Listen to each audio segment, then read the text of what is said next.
Bon, allez, c'est l'heure de commencer la visio. Bonjour tout le monde. Alors, où en êtes-vous sur vos projets?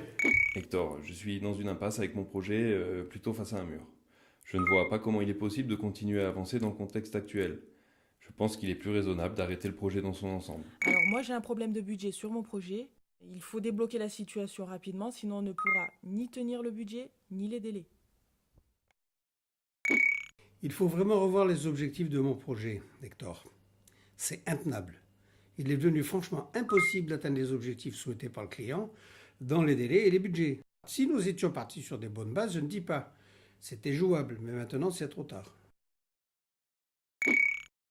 J'ai vraiment tout essayé, Hector, mais on ne va pas pouvoir éviter au minimum un trimestre de retard sur le projet. Nous avons même de gros risques que le retard soit plus important que prévu.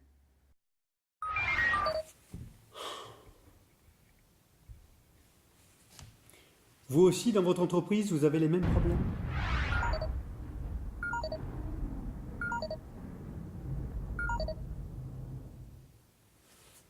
Vous imaginez les gains que les entreprises pourraient réaliser si nous parvenions à atteindre tous les objectifs dans le respect des délais et des budgets et sans qu'aucun projet ne soit abandonné? Bon, quand allons-nous avoir un projet qui respecte les objectifs dans le respect des délais et des budgets? Que doit-on faire pour éviter ces problèmes? Déjà, il faudrait que les managers et les commanditaires des projets respectent les fondamentaux nécessaires à la réussite des projets. Ils devraient tous être sensibilisés sur les fondamentaux du mode projet et sur les facteurs de succès, lors d'une masterclass par exemple. C'est effectivement la première chose à faire, mais avec les sponsors, ceux qui supervisent les projets, il faut aller plus loin. Ce n'est pas rien de sponsoriser un projet. La responsabilité du succès est partagée à 50-50 entre le chef de projet et le sponsor. Alors que nous sommes formés au mode projet, eux n'ont suivi aucune formation. Pas très logique, non?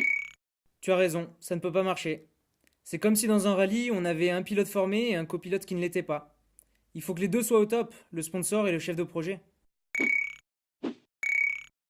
Oui, et aussi il faut avoir une bonne carte de navigation.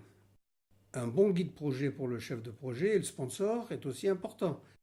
Ça permet d'éviter de se tromper de route et de se retrouver en retard avec plus une goutte d'essence.